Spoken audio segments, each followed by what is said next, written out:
আসসালামু আলাইকুম। এই ভিডিওটি আমি করেছিলাম আমার উমরা করার সময়।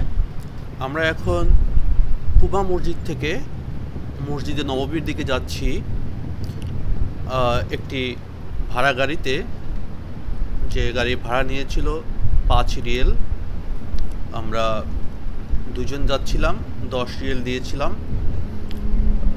যদিও হেঁটে মাঝখান দিয়ে একটি রাস্তা আছে, ওই রাস্তা দিয়ে গেলে হয়তো 40-45 মিনিট লাগে। 3 কিলোমিটার 4 কিলোমিটারের মতো হয়। আপনারা হেঁটেও যেতে পারেন। আর গাড়িতে গেলে তখন 2023 সালে আগস্ট মাসে আমাদের কাছ থেকে জনপ্রতি 5 রিয়েল নিয়েছিল।